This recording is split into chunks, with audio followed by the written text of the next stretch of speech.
പത്തനംതിട്ട കിടിലൻ എപ്പിസോഡിലേക്ക് എല്ലാവർക്കും സ്വാഗതം. അങ്ങനെ നമ്മുടെ ജലജ ആദർശിനെ കുറിച്ചുള്ള കുറ്റങ്ങൾ പറഞ്ഞുകൊണ്ടിരിക്കുകയാണ്. എന്നിട്ട് അവൻ ഗൾഫിൽ പോയി, ഇതുവരെ വിളിച്ചിട്ടില്ല, അവൻ ഒരിക്കലും വിളിക്കരുത്, അവൻ ഒരിക്കലും തിരിച്ചു വരരുത് എന്നാണ് എൻ്റെ പ്രാർത്ഥന. അവന് ഇനി നഷ്ടങ്ങൾ മാത്രമാണ് ഉണ്ടാവേണ്ടത്, അത് മാത്രമാണ് എൻ്റെ പ്രാർത്ഥന എന്നൊക്കെ ജലജ പറയുന്നുണ്ട്.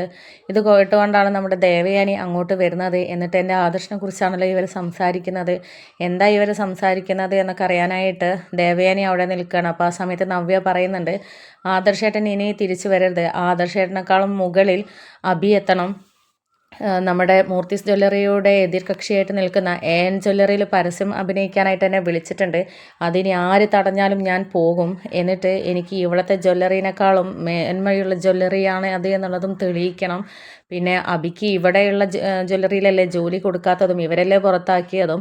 AN ജ്വല്ലറീൻ്റെ MD വന്നാൽ അബിക്ക് വേണ്ടി സംസാരിക്കണമെന്ന് ഞാൻ കരുതിയിരിക്കുകയായിരുന്നു. അവിടെ ആദർശേട്ടനേക്കാളും മികച്ചൊരു ജോലി ഞാൻ അബിക്ക് വാങ്ങിച്ചു കൊടുക്കും.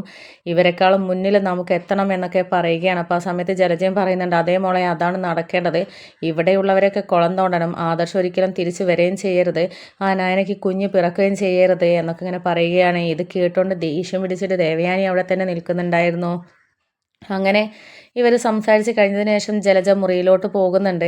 ആ ഒരു സമയത്ത് ദേവയാനി പിന്നാലെ ചെന്നിട്ട് ജലജയുടെ മുറിയിൽ കയറിയിട്ട് കതക് കുറ്റിയിടുകയാണ്. അപ്പോൾ ആ സമയത്ത് ജലജ ചോദിക്കുന്നുണ്ട്, നിങ്ങളെന്താ ചെയ്യുന്നത്, നിങ്ങളെന്താ കതക് കുറ്റിയിട്ട് എന്തിനാ, നിങ്ങൾ എന്തിനാ എൻ്റെ പിന്നാലെ വരുന്നത് എന്നൊക്കെ ചോദിക്കുന്ന സമയത്ത്, എന്താണ് എന്നുള്ളത് നിനക്കറിയണോ, നിനക്ക് ഞാൻ പറഞ്ഞ് മനസ്സിലാക്കി തരണോ, നീയും നിനക്ക് എൻ്റെ മകൻ തിരിച്ചു വരരുത് എന്നാണല്ലേ ആഗ്രഹം, എൻ്റെ മരുമകളും എൻ്റെ മകനും നല്ലതുപോലെ ജീവിക്കുന്നത് നിനക്ക് ഇഷ്ടമല്ലല്ലേടി, കഴിഞ്ഞ ദിവസം എൻ്റെ കയ്യിൻ്റെ ചൂട് നീ അറിഞ്ഞതാണല്ലോ, എന്നിട്ടും നിനക്ക് പഠിക്കാനായിട്ടില്ലല്ലേ, എന്നാൽ ഇനി മുതൽ നീ പഠിച്ചോ, നിൻ്റെ മകൻ ഏറ്റവും വൃത്തികെട്ടൊരു മകനാണ്, ആ മകന് വേണ്ടിയിട്ടാണ് ഇപ്പോൾ നീ സപ്പോർട്ട് ചെയ്യുന്നത് എന്നൊക്കെ ദേവയാനി പറയുന്നുണ്ട്.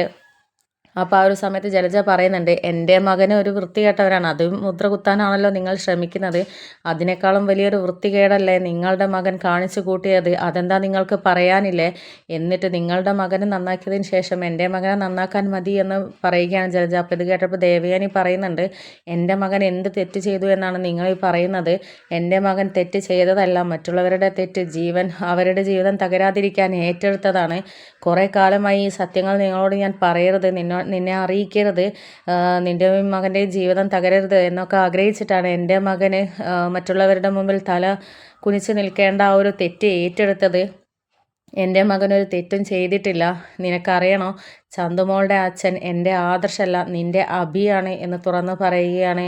ഇത് കേട്ടപ്പോൾ ആദ്യം ജലജ ചിരിക്കുകയാണ്. എന്നിട്ട് പറയുന്നുണ്ട്, അതെ, നിങ്ങൾ ഇതുമല്ല ഇതിൻ്റെ അപ്പുറം പറയും, അല്ലെങ്കിൽ എൻ്റെ അഭിയുടെ മേലെയാണല്ലോ നിങ്ങളെല്ലാവരും കുറ്റം ചാർത്താൻ ശ്രമിക്കുന്നത്, അതുപോലുള്ളൊരു നാടകം എൻ്റെ അടുത്ത് കളിക്കണ്ട, എൻ്റെ മകൻ അങ്ങനെ ഒരു തെറ്റ് ചെയ്യില്ല എന്ന് ചിരിച്ചുകൊണ്ട് പറയുന്ന സമയത്ത്, നീ വിശ്വസിച്ചില്ലെങ്കിൽ വിശ്വസിക്കേണ്ട, പക്ഷേ നീ മനസ്സിലാക്കേണ്ട ചെറിയൊരു കാര്യമുണ്ട്, നീയൊക്കെ ഞങ്ങളെ കുറ്റപ്പെടുത്തി സംസാരിക്കുന്ന സമയത്ത് നിൻ്റെ മകൻ എതിർത്ത് എന്തെങ്കിലും ഞങ്ങളോട് ഇതുവരെ പറഞ്ഞിട്ടുണ്ടോ, നയന സംസാരിക്കുന്ന സമയത്തും ആദർശ് സംസാരിക്കുന്ന സമയത്തും അവനതിപ്പോൾ ഈടെയായിട്ട് കേട്ട് നിൽക്കാറല്ലേ പതിവ്, നീയും നവ്യയും ഞങ്ങളോട് എതിർത്ത് സംസാരിക്കാൻ വന്നാൽ അത് തടഞ്ഞു നിർത്താനാണല്ലോ അഭി ശ്രമിക്കാറുള്ളത്, അത് നീ ശ്രദ്ധിച്ചിട്ടുണ്ടോ എന്നൊക്കെ ചോദിക്കുന്ന സമയത്ത് ജലജാകെ ഞെട്ടിത്തരിച്ച് ഷോക്കായിട്ട് നിൽക്കുകയാണ്. കാരണം ദേവയാനി പറഞ്ഞതൊക്കെ ശരിയാണ്, കാരണം അവർ പറഞ്ഞതനുസരിച്ച് ചൊൽപ്പടിക്ക് അനുസരിച്ച് നിൽക്കുന്ന ഒരാളായിട്ടാണ് അഭിയെ ഈ കുറച്ച് കാലമായിട്ട് അവർ കണ്ടത്. അപ്പോൾ ദേവയാനി ചോദിക്കുന്നുണ്ട്, എന്നിട്ട് നീ പലതവണ നീ എന്തിനാ അവരെ പേടിച്ച് നിൽക്കുന്നത്, നിനക്ക് പറയാനുള്ള മറുപടി അവരുടെ മുഖത്ത് നോക്കി പറയടാ, നീയൊക്കെ പലതവണ പറഞ്ഞിട്ടും അവർ ഞങ്ങളുടെ മുഖത്ത് നോക്കിയിട്ട് ഒന്നും പറഞ്ഞിട്ടില്ല, അതൊക്കെ എന്തുകൊണ്ടാ, ചന്തുമോളുടെ അച്ഛൻ അവനാണ് എന്നുള്ളത് നീയോ നവ്യോ അറിയാതിരിക്കാൻ വേണ്ടിയിട്ട് ഞങ്ങളെ താഴ്ന്ന് വണങ്ങി നിൽക്കുകയായിരുന്നു, പിന്നെ നവ്യ അറിഞ്ഞാലുള്ള അവസ്ഥയെക്കുറിച്ച് നീ ചിന്തിച്ചിട്ടുണ്ടോ, പിന്നെ നീയും നിൻ്റെ മകൻ്റെയും പൊടി പോലും കാണില്ല, നിൻ്റെ മകനെ കഴുത്ത് ഞെരിച്ച് കൊല്ലുകയാണ് അവൾ ചെയ്യുക എന്നൊക്കെ പറയുന്നുണ്ട്. എന്നിട്ട് പക്ഷെ ആ ഒരു സമയത്തും നമ്മുടെ ജലജ അഹങ്കാരത്തോടെയാണ് നിന്നിരുന്നത്.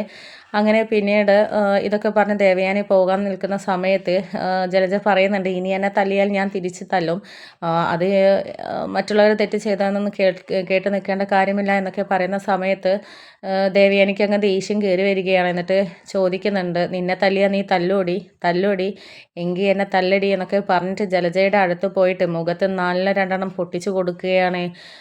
മുഖത്ത് നല്ല വിരലിൻ്റെ അടയാളവും വന്നിട്ടുണ്ട്. അങ്ങനെ ദേവയാനി ഇറങ്ങിപ്പോവുകയാണ്. ആ ഒരു സമയത്ത് തൻ്റെ മകൻ ഇങ്ങനെയൊരു തെറ്റ് ചെയ്തോ എന്നുള്ള ആ ഒരു ദേഷ്യവും ഒക്കെ മനസ്സിൽ നിറഞ്ഞു നിൽക്കുകയാണ്.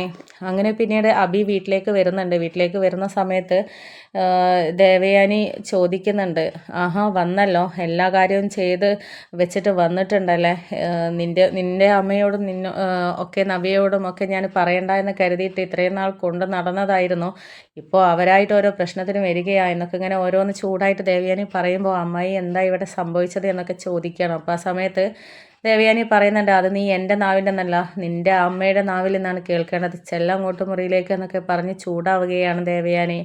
അങ്ങനെ നമ്മുടെ അബി മുറിയിലോട്ട് പോകുന്ന സമയത്ത് ഓ നീ വന്നോ, ഇനി എവിടെ കറങ്ങി തിരിഞ്ഞ് വന്നതാണ് എന്നൊക്കെ പറഞ്ഞിട്ട് ജലജ അബിയോട് ചൂടാവുന്നുണ്ട്. എന്നിട്ട് എന്താ സംഭവിച്ചത് എന്നൊക്കെ ചോദിക്കുമ്പോൾ, സംഭവിച്ചത് എന്താണെന്നുള്ളത് നിനക്കറിയണോ, ചന്തുമോൾ ആരുടെ കുഞ്ഞാടാ, നിൻ്റെ കുഞ്ഞാണോ, ഇതുവരെ ആദർശിൻ്റെ കുഞ്ഞ് എന്ന് പറഞ്ഞ് ഞങ്ങളെ വിശ്വസിപ്പിച്ചിട്ട് ഇപ്പോൾ നിൻ്റെ അമ്മായി പറയുന്നത് നിൻ്റെ കുഞ്ഞാണെന്നാണ്, ആണോടാ, ഇപ്പോൾ ഏകദേശം എനിക്ക് സത്യങ്ങളൊക്കെ ബോധ്യപ്പെട്ടു, നീ ഞങ്ങളെ ചതിക്കുകയായിരുന്നല്ലേ, ഇതുപോലൊരു മകനെന്നെ എനിക്ക് പിറന്നല്ലോ എന്നൊക്കെ പറഞ്ഞിട്ട് ചൂടാവുന്നുണ്ട്. അപ്പോൾ ആ സമയത്ത് അബി പറയുന്നുണ്ട്, അത് പിന്നെ അമ്മ എനിക്ക് ചെറിയൊരു തെറ്റ് പറ്റിപ്പോയി എന്നൊക്കെ